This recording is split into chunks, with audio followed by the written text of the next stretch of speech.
योऽन्तः प्रविश्य मम वाचमिमां प्रसुप्ताम् सञ्जीवयत्यखिलशक्तिधर स्वधाम्ना अन्याश्च हस्तचरण श्रवणत्वगादीन् प्राणान्नमो भगवते पुरुषाय तुभ्यम्। श्रीवीरराघवदयार्द्रकृपावतारम् श्रीजानकीश पदपद्मपरागभृङ्गम् श्रीश्रीधरार्य चरणाम्बुजलग्नमौलिम् श्रीदेशिकार्य घनश्यामगुरुं नमामः।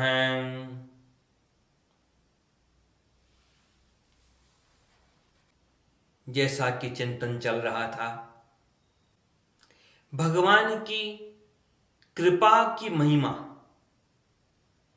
कितने कृपालु भगवान और अनेकों तरीकों से कृपा करते हैं भगवान।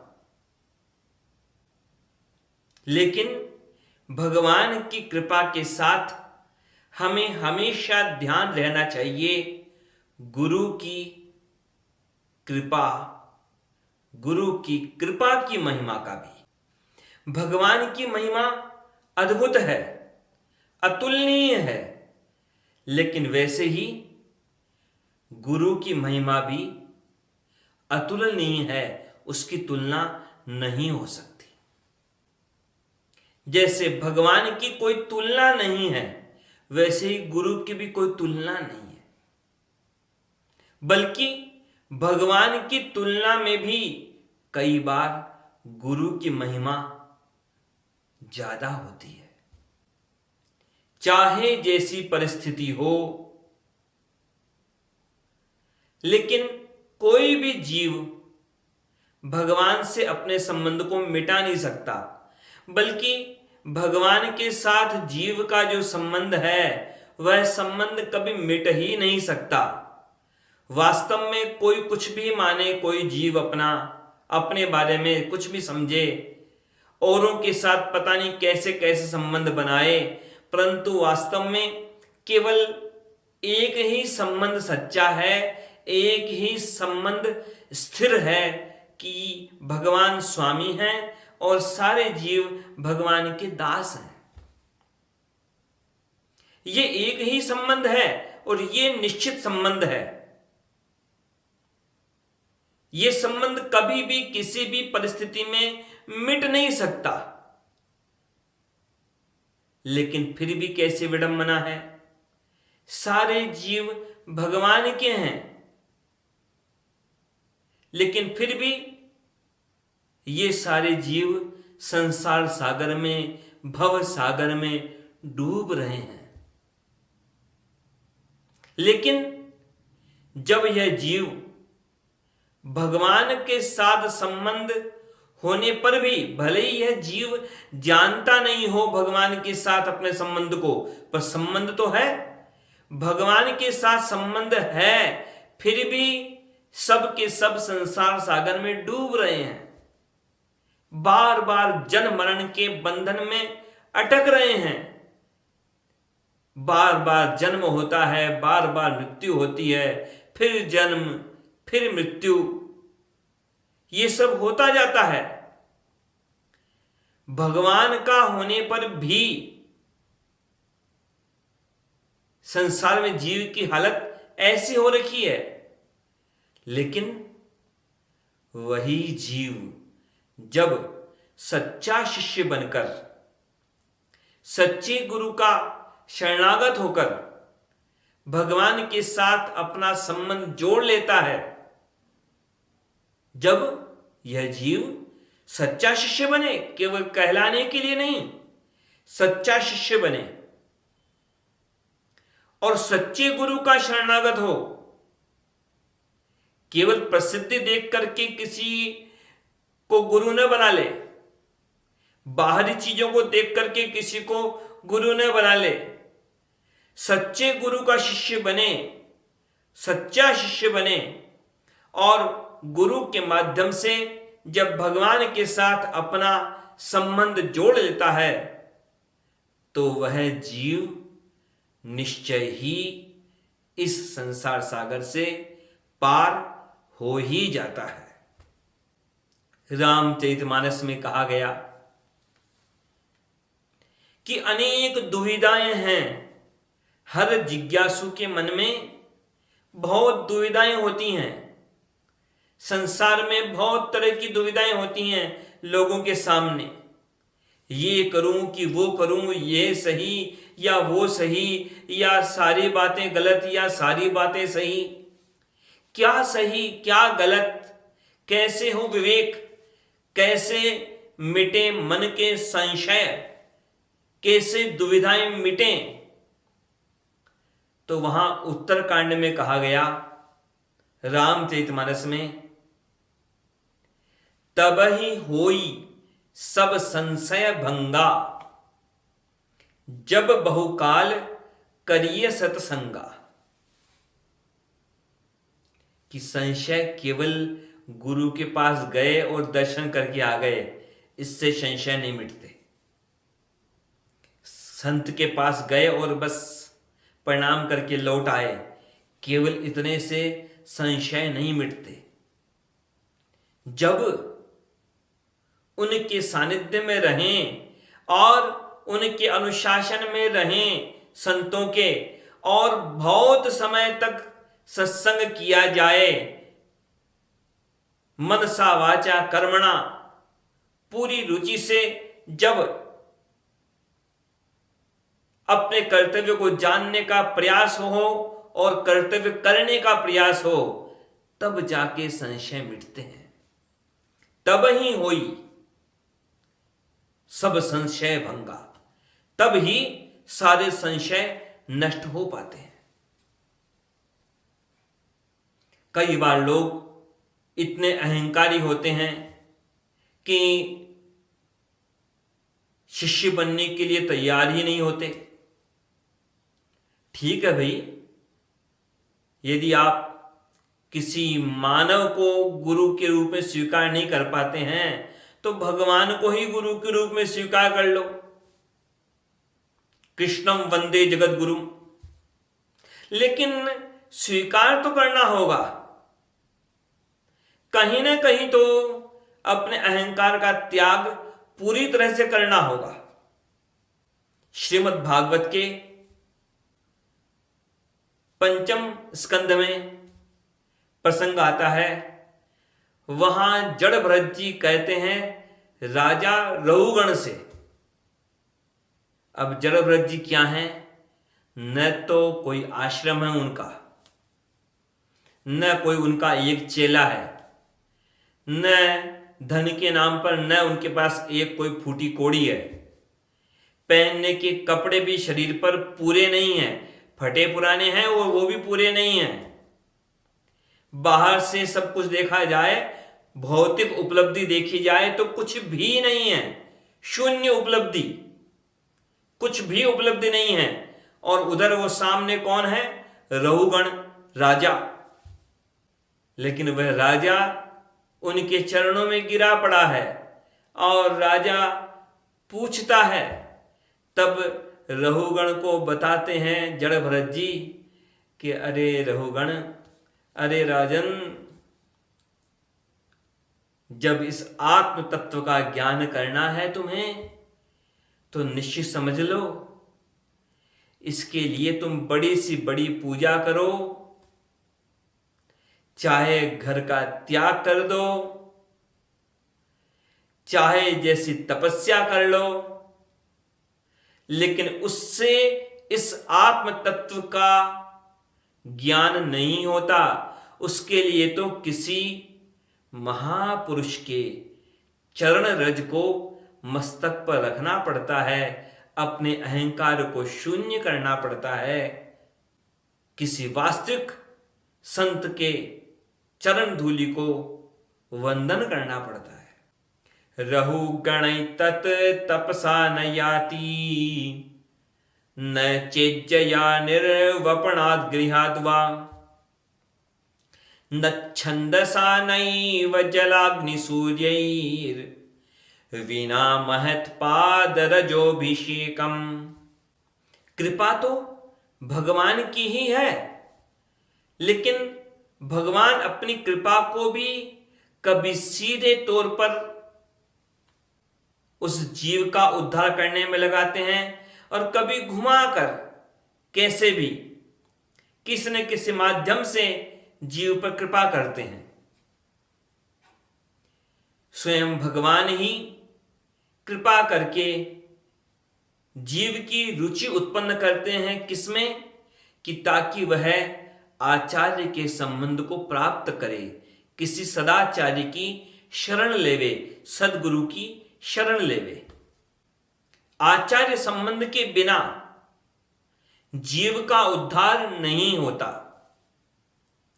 अनादिकाल से, पता नहीं कब से, कोई नहीं जानता, 1 जन्म 2 जन्म 100 जन्म 1000 जन्म लाखों जन्म बीत गए, कभी कीड़े बने, कभी मकोड़े बने, कभी पशु बने, कभी पक्षी बने, कभी मानव भी बन गए, तो कब से उसका कोई ज्ञान नहीं।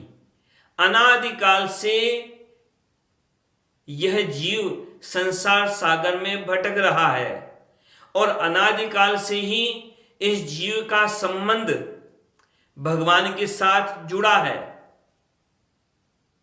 ये नहीं है कि कभी कोई विशेष समय से यह जीव परमात्मा से संबंध जोड़ा है। भगवान स्वामी है और जीव दास है, यह संबंध भी अनादिकाल से है। यह संबंध नित्य है। भगवान भी हमेशा रहने वाले और यह जीवात्मा भी हमेशा रहने वाला, और उनका यह संबंध भी, दास और स्वामी का संबंध भी हमेशा रहने वाला है। यह संबंध कभी टूट नहीं सकता। चाहे मोक्ष हो जाए तब भी यह संबंध नहीं मिटेगा, और चाहे संसार सागर में डूबता रहे यह जीव, फिर भी यह संबंध मिट नहीं सकता। देखा जाए तो इस संबंध के कारण इस जीव का, हर जीव का उद्धार हो जाना चाहिए, सबका मोक्ष हो जाना चाहिए, क्योंकि सब भगवान के हैं, सब भगवान के दास हैं, सब भगवान के अंश हैं। तो फिर उनका उद्धार क्यों नहीं होता, मोक्ष क्यों नहीं होता? बात ऐसी है, थोड़ी गहरी बातें हैं, चिंतनीय बातें हैं, परंतु चिंतन करना आवश्यक है। बात यह है कि भगवान के साथ जो संबंध है यह जीव का, तो यह संबंध ऐसा है कि यह दोनों चीजों के लिए बना हुआ है। संसार के भोगों के लिए भी यह संबंध है और मोक्ष के लिए भी यह संबंध है। भगवान के साथ जो संबंध है जीवात्मा का, यह संबंध दोनों परिस्थितियों के लिए है। संसार में उलझा है तब भी भगवान के साथ संबंध तो है, और चाहे संसार के बंधनों से छूट जाए, भगवान के धाम में पहुंच जाए, मोक्ष मिल जाए, भगवान के श्री चरणों में पहुंच जाए, फिर भी उस स्थिति में भी यह संबंध तो बना हुआ है। परंतु यहीं पर यह समस्या है, भगवान का और जीवात्मा का जो संबंध है ये दोनों स्थितियों के लिए है। अब दोनों कारणों से जो संबंध है, दोनों परिस्थितियों के लिए जो संबंध है, तो अब भगवान चाहे तो इस जीव को संसार में रखकर उसके कर्मों का फल भोगने के लिए छोड़ सकते हैं कि जैसा करो वैसा भोगते रहो, कर्म करते रहो और कर्मों का फल भोगते रहो।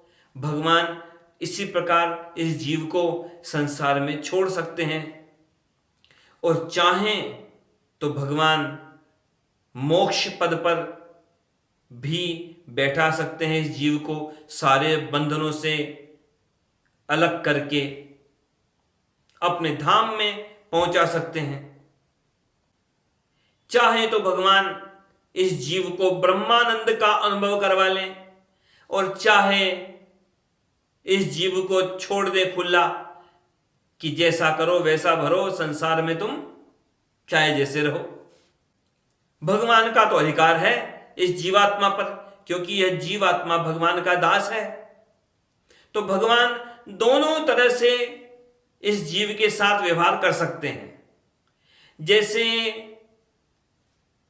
उदाहरण के लिए कह रहा हूं, वैसे सामान्य बात तो यह है कि किसी भी जीवित प्राणी को बंधन में नहीं रखना चाहिए, लेकिन यहां एक उदाहरण के लिए कह रहे हैं कि जैसे किसी राजा के पास में कोई तोता बंद किया हुआ है पिंजरे में।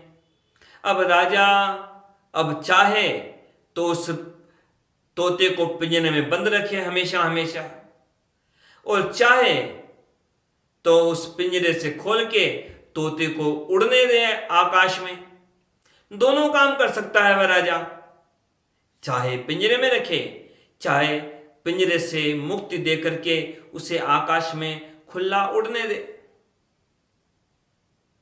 तो भगवान भी दोनों कार्य कर सकते हैं, दोनों कार्य करने में समर्थ हैं। उनका संबंध तो दोनों स्थिति में बना हुआ है, उनके संबंध में कोई अंतर नहीं आता, क्योंकि यह जीवदास है, भगवान स्वामी हैं।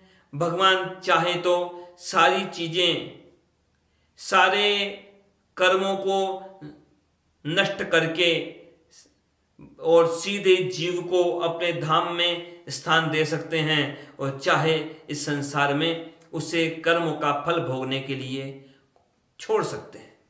भगवान के साथ नित्य संबंध होने पर भी इस जीवात्मा का छुटकारा नहीं है संसार के बंधन से। क्यों? क्योंकि ये जो भगवान के साथ संबंध है, यह सामान्य संबंध है। यह संबंध मोक्ष का विशेष कारण नहीं है। मोक्ष का विशेष कारण तो केवल और केवल आचार्य संबंध है।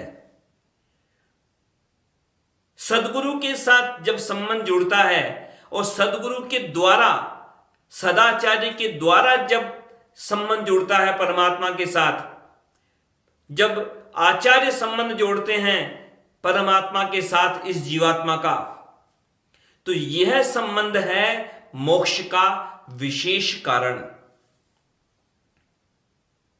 क्योंकि भगवान के साथ संबंध जो है वह दोनों बातों के लिए है, चाहे संसार में अटके रहो और चाहे भगवान के धाम में पहुंच जाओ। लेकिन एक बात बहुत महत्वपूर्ण ध्यान देने की है, आचार्य का जो संबंध है, आचार्य के साथ शिष्य का जो संबंध है, यह संबंध केवल और केवल मोक्ष के लिए है। यह संबंध केवल और केवल संसार के बंधनों से मुक्ति पाकर भगवान के श्री चरणों की प्राप्ति के लिए है। भगवान के साथ संबंध दोनों बातों के लिए है, मोक्ष के लिए भी है और संसार के लिए भी है। लेकिन आचार्य के साथ संबंध केवल और केवल इस भव सागर से पार होने के लिए है। मोक्ष तो भगवान ही देते हैं, भगवान का धाम भगवान ही देते हैं, भगवान के श्री चरणों की प्राप्ति तो भगवान की कृपा से ही होती है। लेकिन बीच में आचार्य संबंध अनिवार्य होता है। यह विधान स्वयं भगवान ने ही बनाया है, यह शास्त्रों का प्रामाणिक सिद्धांत है। गुरु का केवल और केवल एक ही मुख्य कार्य होता है कि कैसे भी यह जीव, कैसे भी यह शिष्य भगवान की कृपा के योग्य बन जाए, कैसे इसके दोष मिट जाएं, कैसे इसको भगवान की प्राप्ति हो जाए। गुरु का केवल और केवल यही एक कार्य, केवल और केवल।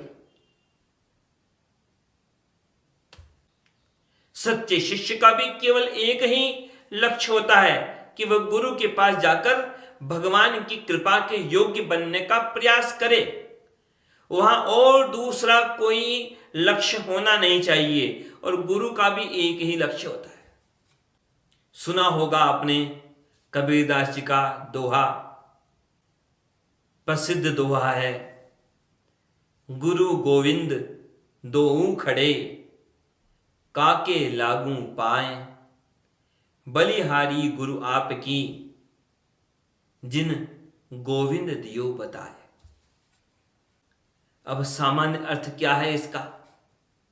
सामान्य अर्थ यही मानते हैं लोग कि शिष्य है, कहीं पर पहुंचा और सामने कौन, कि सामने गुरु भी खड़े हैं और भगवान भी खड़े हैं।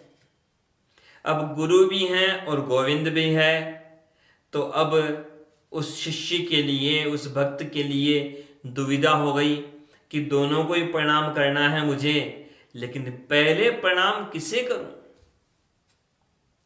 सामान्य अर्थ करते हैं लोग कि गुरु को प्रणाम किया उसने कि धन्य है ये गुरुदेव जिनकी कृपा से भगवान की प्राप्ति हुई, इसलिए पहले गुरु को प्रणाम। बलिहारी गुरु आपकी, जिन गोविंद दियो बताए।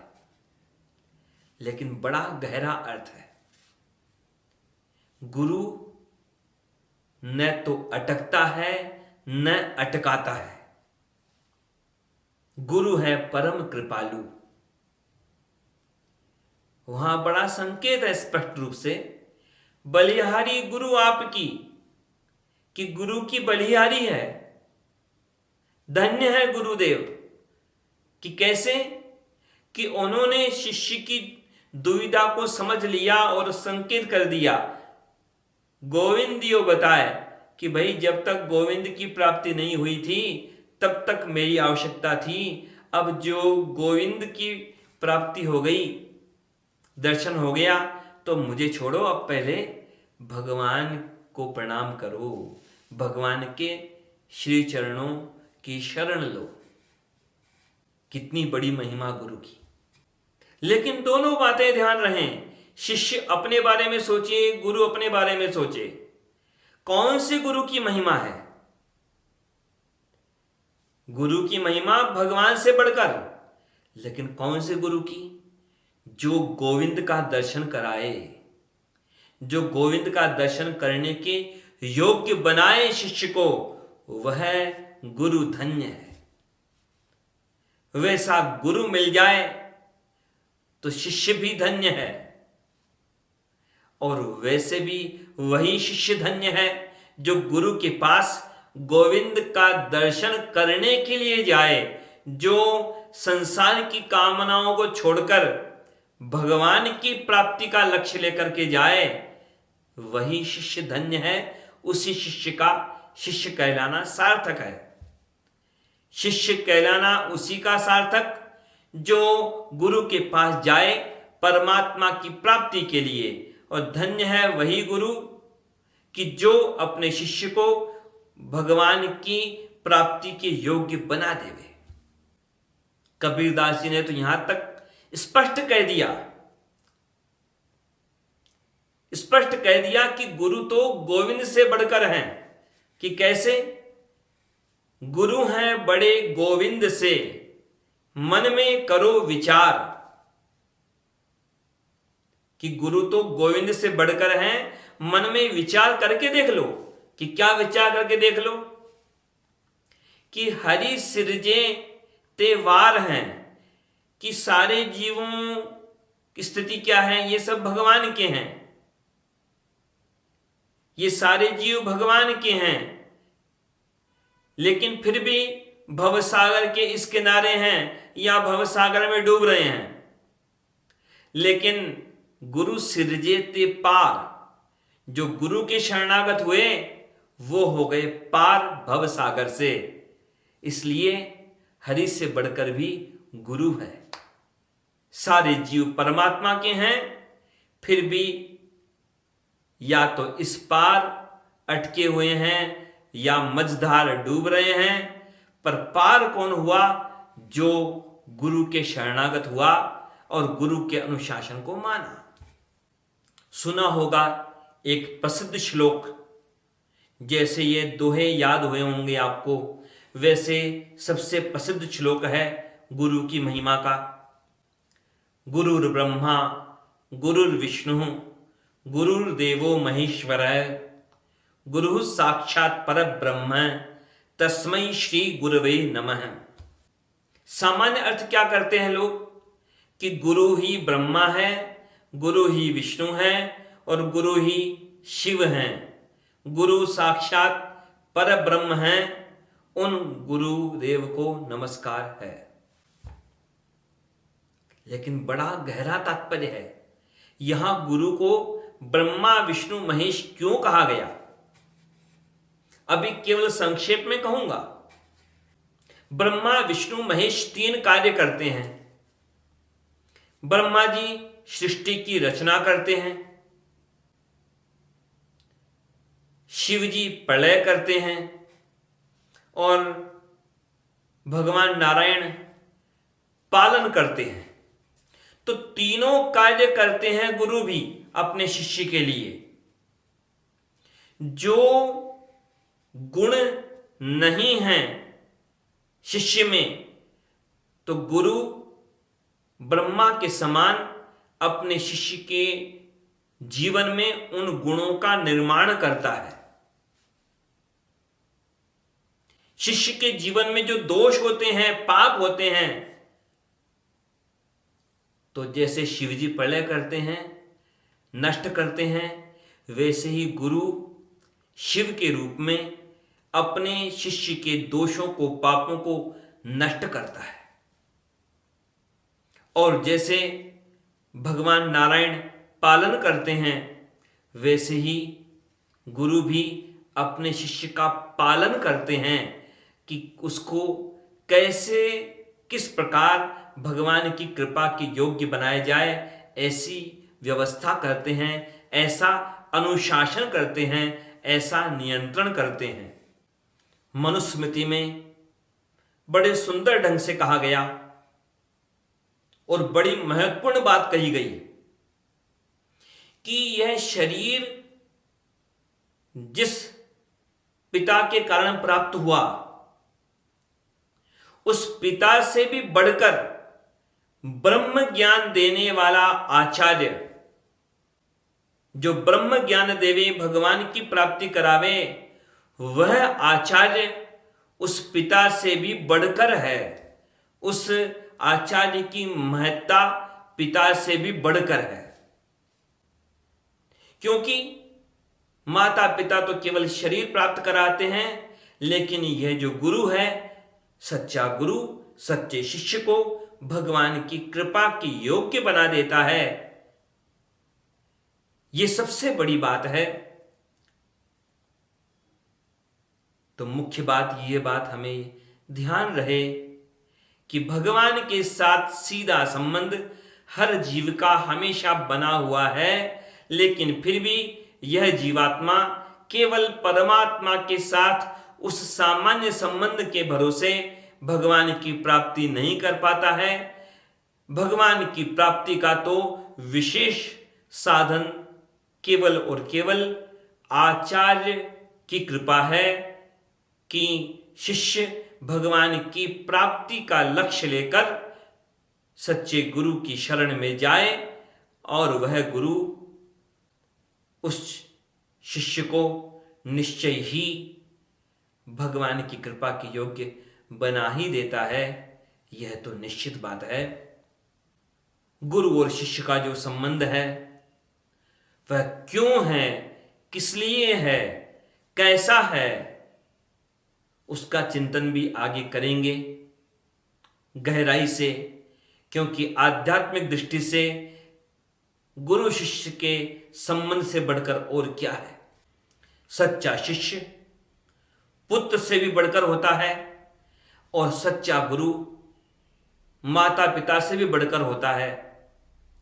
शास्त्र कहते हैं, भगवान की श्री चरणों में प्रार्थना है कि वे हमें इसी प्रकार हमें अपने कर्तव्य का ज्ञान देवें और हमें अपने वास्तविक कर्तव्य के पथ पर चलने की प्रेरणा भी देवें और हम अपने कर्तव्य के पथ पर चलकर भगवान की कृपा के योग्य बने।